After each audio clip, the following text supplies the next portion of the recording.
Ačiū man. Ačiū. Paleidžiam mūsų skaidrės. Paprašysiu kampelį žiūrėti laiką, jeigu ką man signalizuoti, gerai? Taip, apie mane. Paskutinius 5 metus buvau licencijuotas finansų konsultantas, vadovas. Prieš tai buvau CargoGo SEO, generalinis direktorius. Dar prieš tai buvau Baltic Master, dar prieš tai dar buvau porą kompanijų, bet jau nerašau. Ir dirbau pardavimų vadovu Maxima grupėje ir vėliau atidarinėjau Ermitažus. Pirmi 3 metai mano patirties buvo šalti skambučiai, mane pasodino studentų ir sakė skambink, nežinau, nei kam, nei kaip, nei kodėl ir panašiai. Čia buvo didžiausias stresas mano gyvenime ir nenorėčiau šito pakartoti, tai dėl to, jeigu turit tokių skambučių, reikia tai daryti, tai bus artimiausi mokymai balandžio 10, turėsit progą užsiregistruoti, ar šiaip pakalbėkit. Aš papasakosiu bent jau tipsų, kaip išvengti streso, dirbant šitą darbą. 24 metus dirbantis pardavimuose, šiemet bus 25 ir didžiausias sandoris, kad jūs suprastumėt, kad aš ir nuo draudimų už 5 eurų pardavinėjau ir už 4,5 milijono didžiausias sandoris. Tai buvo šaldymo tokia arena Miunchene, tai irgi truko pusmetį. Ir 15 metų aš lektoriauju, bet aš tik šiemet pradedu savo verslą, TMA tikro meistriškumo akademijoje. Nežinau, kaip man pasiseks, bet aš tikiu, kad taip, nes aš arba mirt, arba didėti, ne? Nes tada arba verslas miršta, arba verslas didėja, tai aš kito varianto neturiu. Kodėl aš?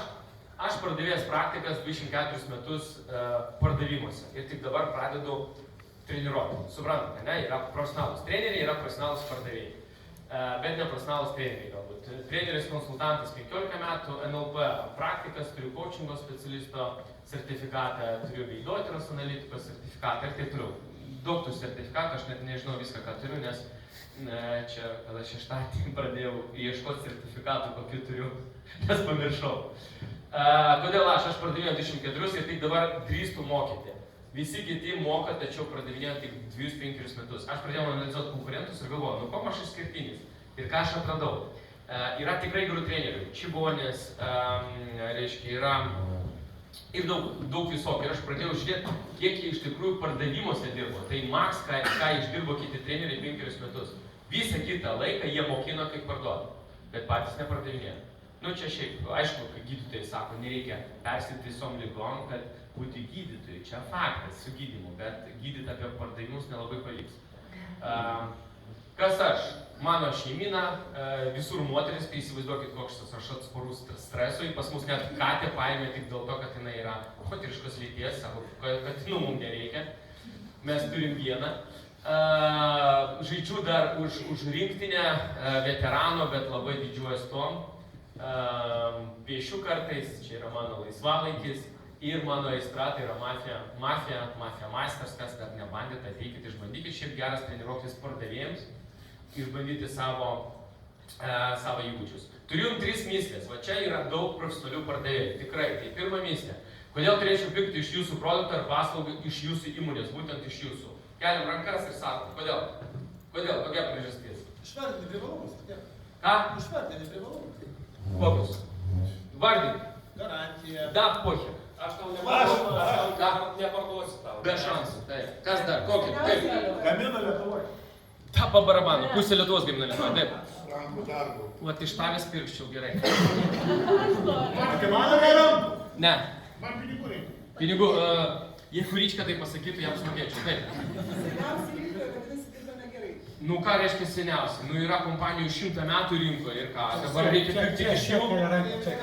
Taip. Nes mano paslauga atitinka jūsų lūkesčius ir poreikius. Nu, matot, dėl ko ne prezidentė, bet irgi ne visai teisingai. Taip. Turit problemų sprendimą? Turit problemų sprendimą. Aš turiu. Ne visai. Galim greit padaryti, eilė maža pas mus. Ne, neteisingai. Padėsiu tau parduoti. Padėsit parduoti. Ne visai. Tai va, kas norėsit atsakymą išgirsti, ateisit į mokymus. Antra myslė. Yra tokie atsakymai, kad nėra variantų, tiesiog tokie argumentai, kad nėra ką juos atsakyti. Antras variantas, kai klientas sako, Aš norėčiau pasižiūrėti ir kitų. Jūs įsivaizduokit, atėjot viskas kaip ir tinka. Jeigu suderinot laiką, suderinot medžiagas, lygtais ir kainą, jisai nieko ir jisai sako.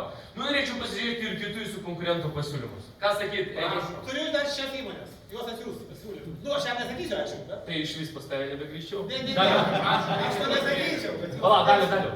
Prašom, eiti ir pasižiūrėkit. Okei, neteisingas atsakymas, bet gerai. Kas dar? Kokie variantai? Taip. Bet yra gali pasiimti. Ką? Ką? Nors tam numeti ragelį A. ir tada pasiimti, ne atvirkščiai. A, gerai. Variantas nėra pardavimo. Koks teisingas atsakymas? Turit? Čia. Atsakymas bus mokymas. Tikrai, mokytis. Bet aš galvoju, išgirsti. Pažiūrėk. Prašom, neikite konkurentus, pirkit pas mus. Jeigu tai konkurentus pirkit pas mane, ne, eisiu, pažiūrėsiu, Aš pagalvosiu. pasakyčiau, pažiūrėkime kartu. Ne. Irgi netikrai pažiūrėkime. Ko netiko mūsų pasiūlymas? Pavaikščiokit. Jau arčiau, ko netiko mūsų pasiūlymas, bet yra technika, kuri priveda prie pardavimo. Taip. Aš nežinau, tiesiog sakau, kad pasižiūrėkit pasiūlymus ir jeigu rasite kažką geriau, tai jūs sugrįžkite, aš jums prisiderinu. O, jau šalia, kad grįžtumėt atgal. Taip. Ką galim padaryti geriau, kad paimtumėt mus šiandien? Ne visai, bet jo, šalia. Taip. Iki greito. Va dėl to DAI ir nepadeda jums. Taip. Trūksta iš mano pasiūlymo, kad Jau šalia, taip. Bet atsakymas sužinosit mokymuose. Trečias variantas. Trečia misija. Čia mano mėgstamiausia. Įsivaizduokit. Mes žinome pagal nutylėjimą, kad klientas perka du dalykus. Arba problemos sprendimą, arba malonumą. Ane? Nu, vat, kiktūras malonumas, pailsėti, faina, viskas tvarkoja. Pas Egi yra problemų sprendimą, užsakėm ten motyvacinę kažkokią užrašą ir tikim, kad darbuotojai pradės dirbti daugiau. Aš jie nepradeda, bet svarbu, kad tikėtų vadovas ir pirktų.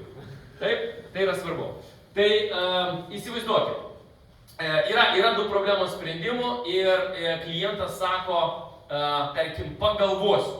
Vat aš pagalvosiu. Nesako, eisiu pas konkurentus dar kažką, o ta užknisanti frazė, aš pagalvosiu. Ką su to daryti, koks yra argumentas, kad klientas negalvotų arba pagalvotų greičiau čia ir dabar. Kokie variantai? Apie ką jums reikia dar pagalvoti? Apie ką jums reikia pagalvoti? 2002 metais man taip sakė vadovas. Taip. Nuleidžiu 50%. Ok, pavyzdys, žiūrėkit, jūs perkat mašiną, labai geras pavyzdys. Mašina kainuoja rinkoje, vidutinė kaina yra 25 tūkstančių, jūs radot už 2,2. Ateinat pas tą pirkėją, lygtais viskas gerai, baterija veikia, mašina važiuoja ir jūs sakot, blemba, nu, šutava, aš turiu tik 15 ir pardavės taip. Tinka, parduodu. Kokie jausmai? Kokie jausmai? Kažkokia nesąmonė, kažkas negerai su mašina, ne? Ko jisai čia pasakė? O po to kitas dalykas, blemba, kodėl nepasakiau 13? O 12, tai galėjau dar pigiau nusipirkti, kažkas negerai. Pardavės pasidavė 50%, ne, suveikia. Įsivaizduok, kaip jaučiasi tada pirkėjas. Kažkas čia kažkokia cherne. Tai nėra teisingas atsakymas. Kokie variantai? Pagalvosiu. Kaina gali kilti. Jo, puiku, tada iš vis nepirksiu. Čia labai įdomi magija, bet kai aš klientui parašau pasiūlymą, padedu ant stalo ir aš jam pirmas sakau, tai va, pasiūlymas, eikite, pasimėgokit su tą mintim ir tada paskambinkit, pasakykit dėl sakymo.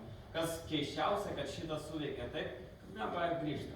Priklauso nuo psichotipo, nes mes esame visi skirtingi. Priklauso nuo psichotipo, vienam iš tikrųjų reikia pagalvoti. Ką? Visi klientai skirtingi. Faktas, aš ryškia to nedariau. Vienas darys pas mane, kitas nedarys. Faktas.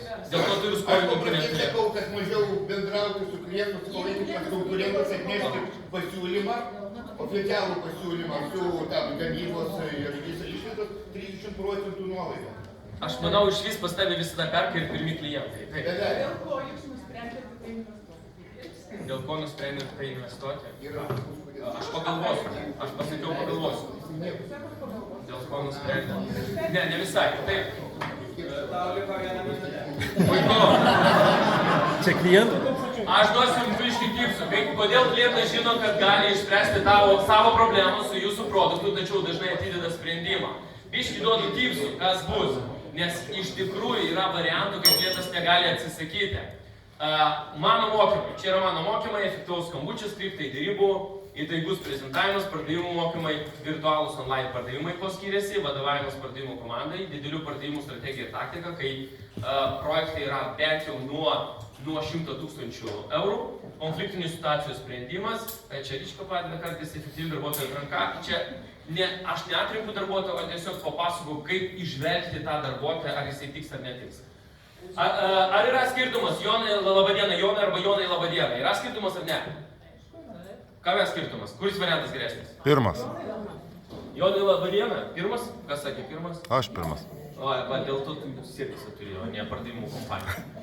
Jonai labadiena, tai yra teisinga, visą reikia pradėti nuo vardo. Jūs skiriatės to, kad maloniausias balsas ir garsas pasaulyje yra jūsų vardas. Jonai labadiena. Tomai, ar aš teisus? Tomai, ar viskas teisingai?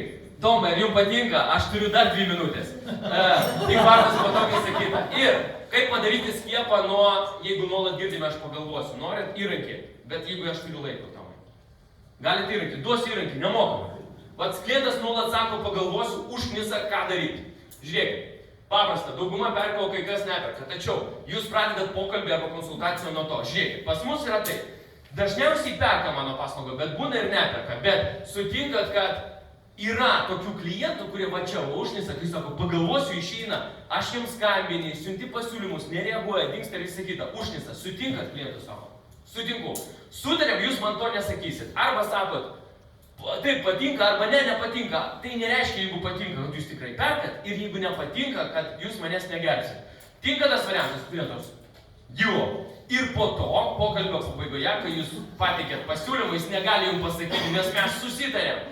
Įsivaizduot, jis negali pasakyti pagalvosiu, jis galvos kitą priekaištą. Ir čia bus geriau, negu pagalvosi, nes jūs tada sužinosit, ką reikia taisyti.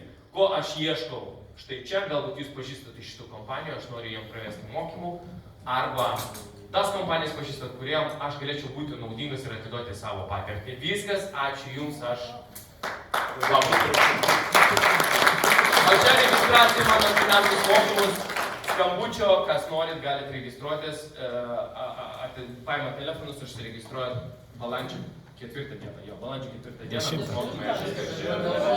Oi, 10, atsiprašau. Ačiū už reklamą. Ačiū už reklamą. Kas pagalvos?